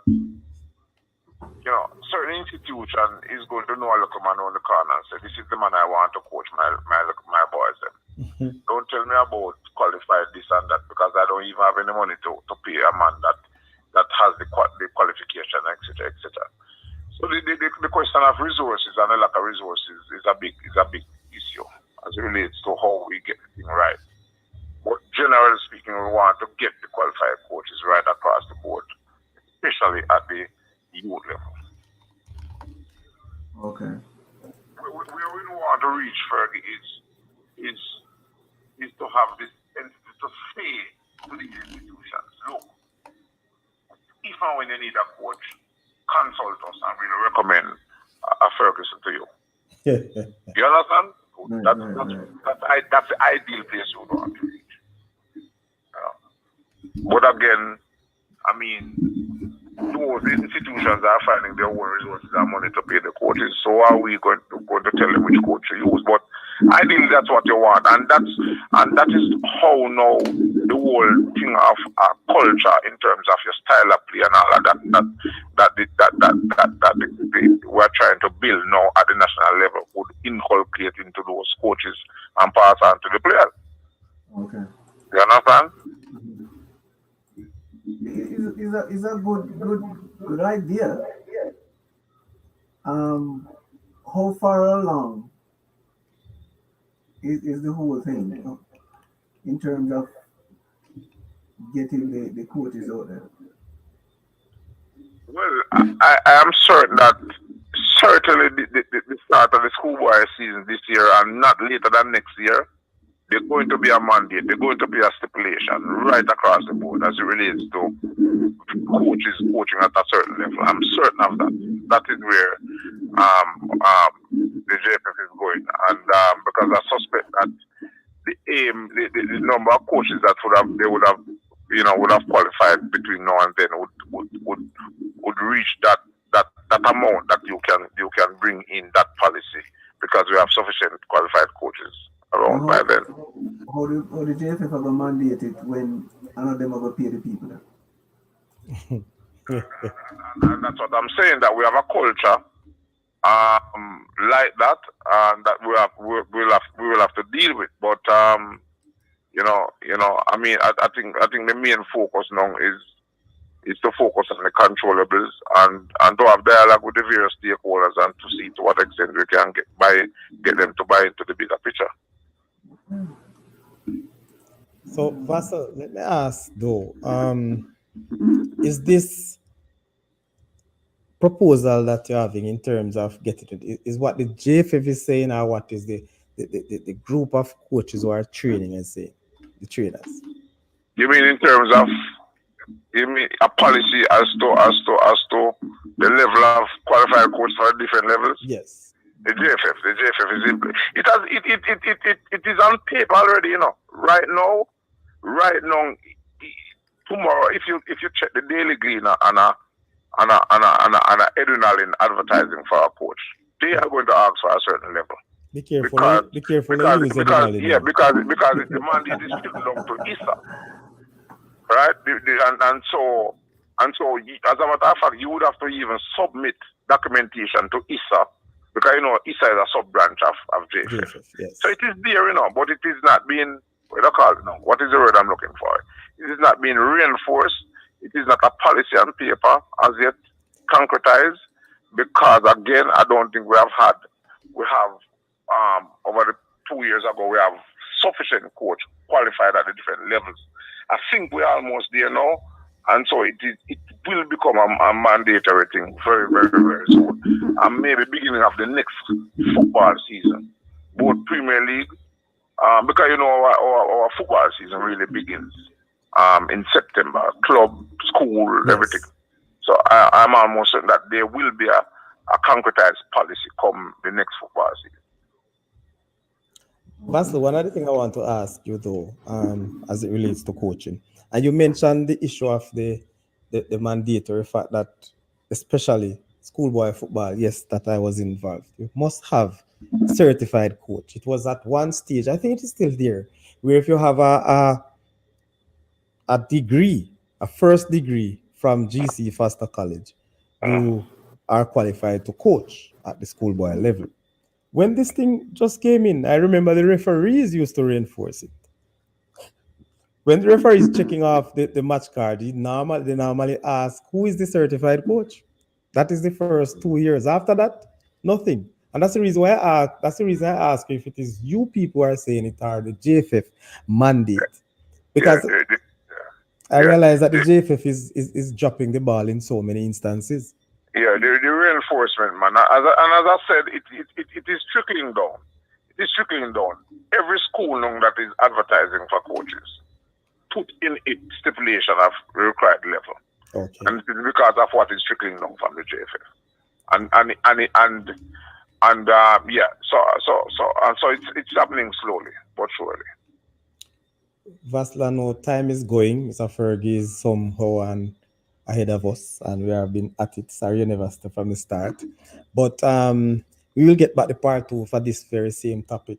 But just to chime in a little, I don't know how far you will go or what can you let us see. Can you give us some information? I mean, you're on camp now with the under 15 team. What's the preparation for at this time? There's a competition coming up. Can you give us some insight on that? All right. So we will be having for the first time a CONCACAF under 15 tournament in August. Okay. Prior to that, you used to have it at the Caribbean level, really. Mm-hmm. But now, in August, you will have it at the CONCACAF level. Okay. In mid-August. And so we would have at the JFF identify that we need to get started, and so not wasting any time, we would have started weekend camps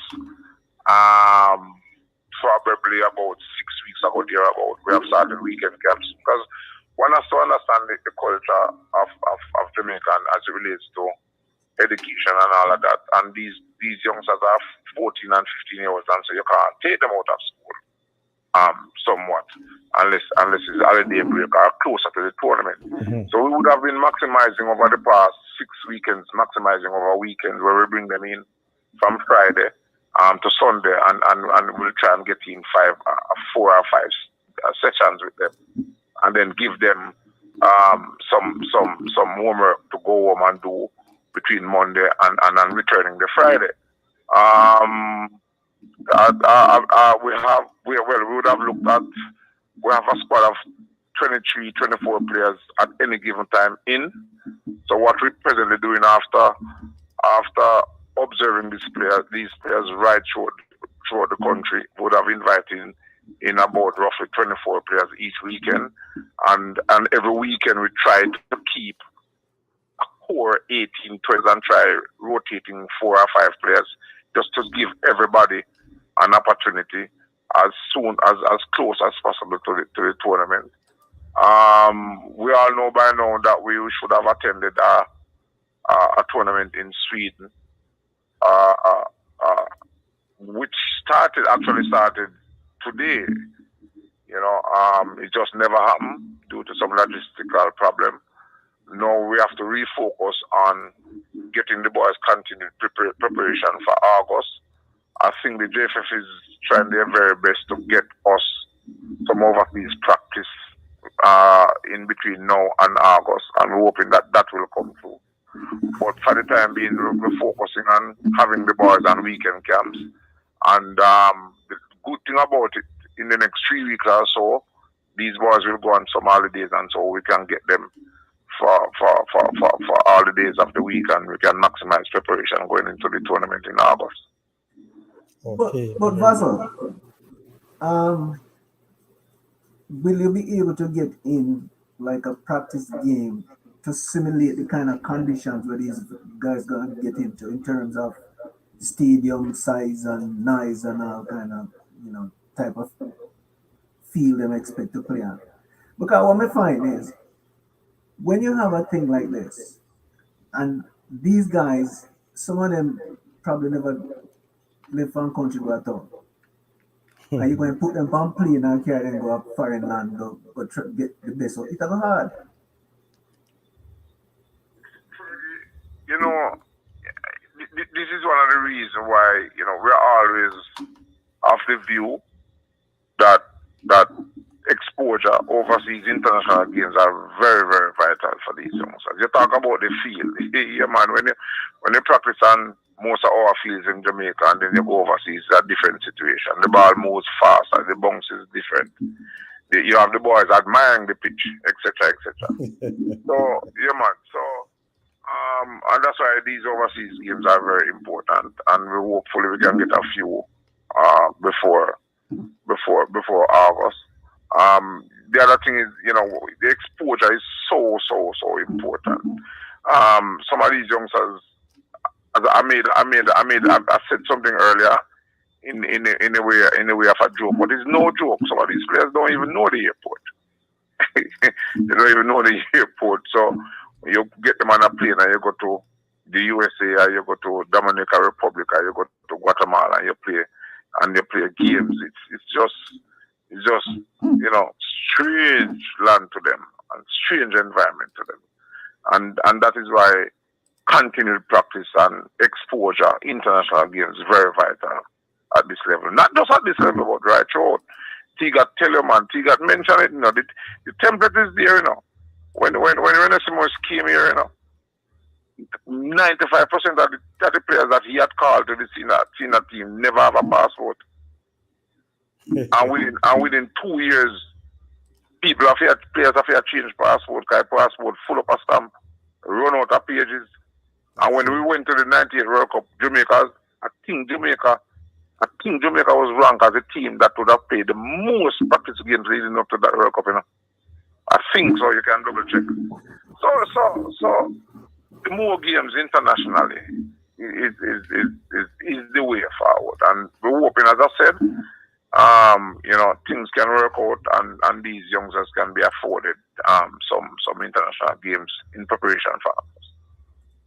But even at the local level, what if anything JFF is doing to put one good pitch somewhere where you can get international field?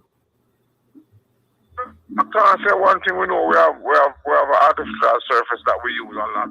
Brethren, artificial field now with the international game. when you go to phone and they are not playing on artificial surface. Yeah. So what we do, and then we have a surface that the JFF that is practicable, but not the ideal condition. So what we do, we try to get practice sessions, practice games on the best surfaces possible that are available to us locally. And that's the best you can do. You can only maximize what is available to you. Before you go any further, there's a question being asked here that RNR is asking, the man called Horace out of Canada, asking to ask you if the under 15 are all local or mixed with overseas players. All right, so let me just what is the word? Let me just inform the public. Yes. The JFF has a policy, you know, at the younger age group, under 15, there's a quota as it relates to overseas players. There's a quota. It's not like the senior where you go overseas and you can bring in 15 players. There's a quota because the JFF strongly feels that at age 12, 13, 14, 15, we have the youngsters in Jamaica. We just need to work with them. We have the talent. And so you are not afforded to bring in this wide scale and number of players from overseas. But yes, as a matter of fact, the trip that we were going to make to Sweden, we had 2 overseas players in that squad of 22. One that is in the Tottenham Academy in England, and one that is based in, I think it's Miami, one of those clubs in Miami. So, but there's a minimal quota. I can't say no that the number, but there's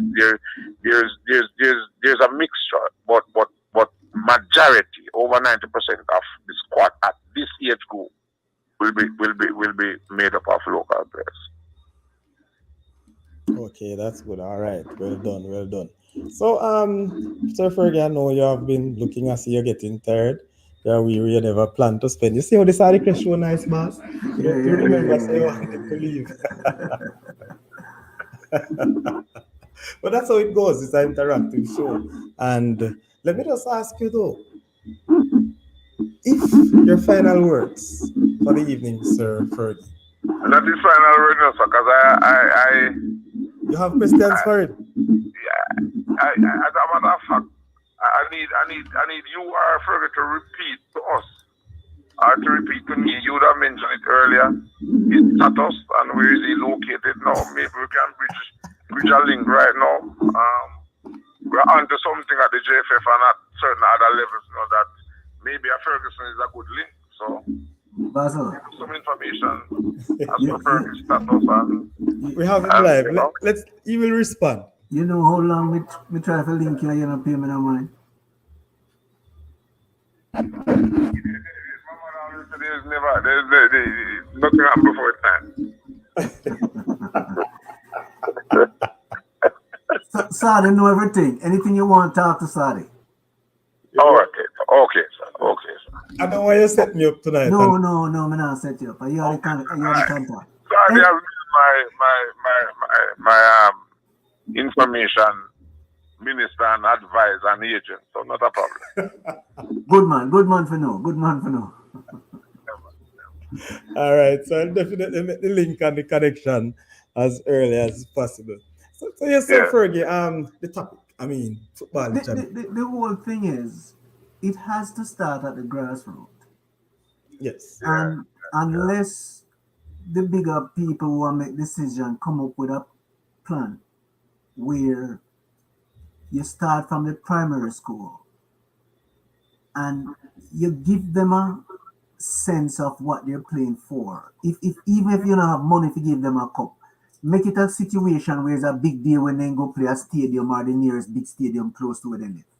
Something to look forward to. It's like when I go to high school, right? Their first farm. When you have first farm competition, when I not winning a version at the opportunity to play upon A field. That's the way you play for, to play upon A field. You hear me? To play upon A field. Now, I say that to say you have to give the youth them a sense of what they're playing for. So it motivates them for one play for it. And in so doing, you have somebody who can teach them the right way from the wrong way. Because if you don't do that, then a hell for change it. Because not only he going to come a habit, but the boy going to have attitude when you are trying to tell him because he might do it so long and nobody never try to correct him. It's like when you're playing and somebody marking you and you tell the man to pass the ball to him, say no, somebody will mark you. But him don't know, say, all he need to do is to pass it to the foot, opposite to the man there. You have to teach him that. So unless you get somebody to teach those things, you're going to have problems. And you're going to take somebody who is not looking at the gratification right now, but later on. It's as if you get a high school team and you have a 3-year program. So the first year, you're going to work on certain things. The second year, you're supposed to improve on that thing. And by the third year, you're supposed to have fire for all cylinders. It's not going to happen overnight. But we're so hell-bent on everybody want to win, everybody want to make money, not tomorrow, today. We see it here too. A little man open a Jamaican restaurant down the road and it'll go on good. And 3 months he locked down. Because but why? Because I want to drive freaking Escalade yesterday. I want to drive Escalade yesterday. So instead of continue doing what you're doing little by little, it blow it up. And defeat the whole thing when all he have to do is wait 6 months instead of 3. That is the mentality. Everybody wants it today. And in our work. So Fergie, I hope that the next time we come, we have much more of a solution, tangible solution. Because I was trying to get through to a few of these players, just to get a little insight, their own view on the situation. Well, I only got through to one who declined to comment. However, I'm sure by the next time around we have part 2. We probably have a few of them coming on the show. One has promised. Let me tell you something. I have a friend who we went to high school together and he got a scholarship for high jump to come on one school up here. And I never know all this till I talk to him. Because, brethren, when you're coming up, the man get hurt. and that's it. You depend on your own. You talk to some man who go to some boondock college and they tell you how dog run them down. And you say, what? You hear that, Vassel? We did. Yes. As Fergie speak a while ago, I just speak a while ago about one of the players. As I was saying, we have to have dialogue with some of these players. But one little bit of information. I'm sorry, Tegat wasn't. But I was talking to somebody recently, and I learned that time Paris, right? Yes. One of the factors that we're neglecting now, we are ignorant of, is that some of these players may be lauded to come to a Miami FC by a certain coach, and within some months or a year, that coach is no longer at the club. There you go. So things change. A new coach come in, different philosophy. Fitting a theme thing. I think, I don't know if you know that there was a time when Kaim Paris was on his way back home, because that would have happened to him. And then on his way, something come up and he make a diversion, and the rest is history. So that's another factor that a lot of Jamaicans are not taking into consideration. That I am here at a club, I see Kevin Wicket, I bring him up, have him there, I leave the club for whatever reason, and next coach come in and Kevin Wicket don't fit into that thing there. That coach policy. But philosophy. I at that point that you made, Vassel, I would have to give the blame to the persons who actually guiding the youngsters here. Yeah. And the question is being asked, and I'm going to ask it again with no form of feelings. Are these persons here the managers, the coaches, the agents, do they understand the process, what these players go through when they go overseas? Do they know what is necessary, what is needed for them to transition in such a big move? I would say a lot of work need to be done. As a matter of fact, a lot of some synthesizing sort of thing would have to need to take place. You know, to synthesize these players as to what to expect, you know, and all of those things. I think that year needs a lot of improvement, to be honest. Because what I will say to you, know, sir, and I'm gonna do a show on it. There's a whole lot of academies, football academies in the country, you know. Whole heap, you know. Formal and informal. I'm telling you. And some of those informal academy, they are traveling overseas with players too. Yeah, man. Yeah. So it's not like they don't see, but I don't know how it actually works. You know, but I believe if an academy is traveling from Jamaica to wherever in the world with some players, the JFF should have an impact, an input. At least know what is happening. I think that's one of the rationalization that is coming, where academies will have to have their structure and register to the Jets. I think that's something that is coming also. You know. Because when they travel, we don't know what the objective of their travel is. Is it to give the youth an exposure so people see them? See it? One of the things that some of these academies do, you know. Mm-hmm. So I may have an academy with 15 players, 20 players, 40 players. But I'm taking a trip down to Europe. But I spread my invitation. I invite players from all over Jamaica. I identify some players that I know their parents can afford it and them have use. So I have what you call guest players. That's what's happening, you know. A lot of the academies that you see in Jamaica that leave and go overseas is not just their own players that are in their own academy, but they invite other players. They target some players that they know their schools or parents or entity can afford to sponsor them and stand the cost. Oh. Yeah, that's what really happened. So not so much this little youth them would them have right through going. Okay.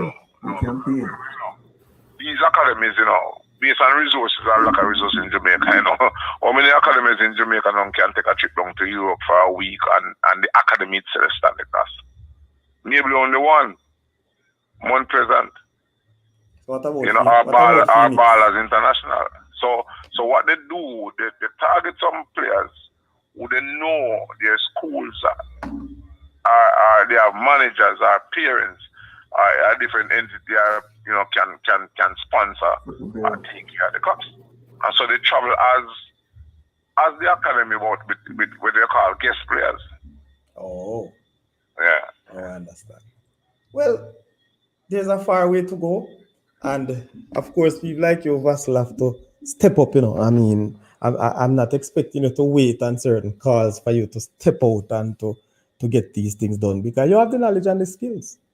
You know, you have seen as one of the where I can afford to, so I will be doing. And I personally, I have some plans, and hopefully I can speak to that in short order. Okay, but you know, you have the Saudichress show right there, and you know, and the fans as well.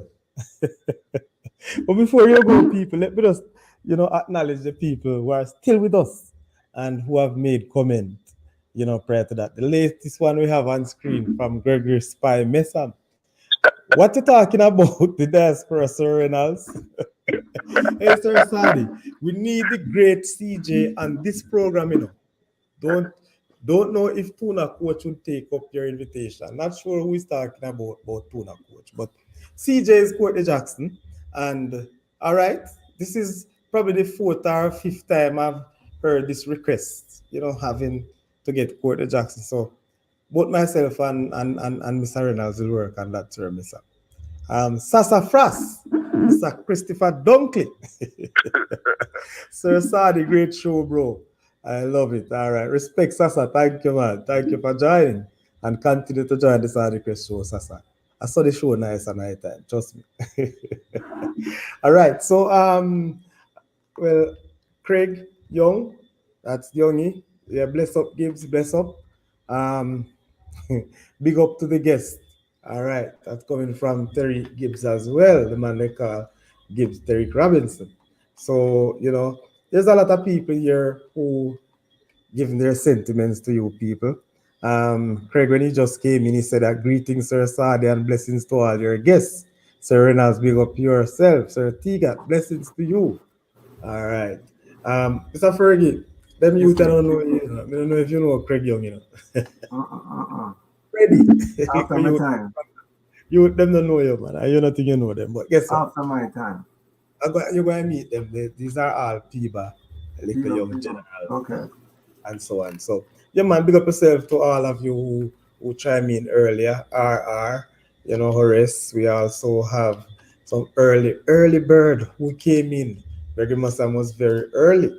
We have, Always early. yes, man. We also have Denton Powells, aka Flasher, joining. We have Legend. Conway Gill, Vassel, who joining earlier as well. Mr. Reynolds himself, who is online, also joining in the YouTube. Nigel Link Stewart was also in. Not sure if he's still there. Dan Lewis, thank you again for joining me, General. And we continue to ask you, help us to grow the Saudichress show. This is where we leave you tonight, ladies and gentlemen, and also all the fans of YouTube. I want to say thank you very much, Mr. Ferguson. This is the first time I am seeing you on the show. My pleasure, sir. Not just as a guest, but And Fergie, rest assured, sir, I will be talking to Wittick, sir. So Yeah, rest man. assured. Yeah, man. You don't know. Just link him and everything we straight up. all right. And him have time now, Vassel. I can't say much. All right. So, Vassel, thank you very much for joining in, even though you came in late. And I tell you, people, based on our topic, we'll have it another time. We'll have part 2, and surely you'll get more of this information. So, again, this is where we're at it for 2 hours and 2 minutes. Thank you very much, and hopefully we'll see you again. Sir, keep link for a minute or two. All right, no problem. All right, boss. So, goodbye, everyone.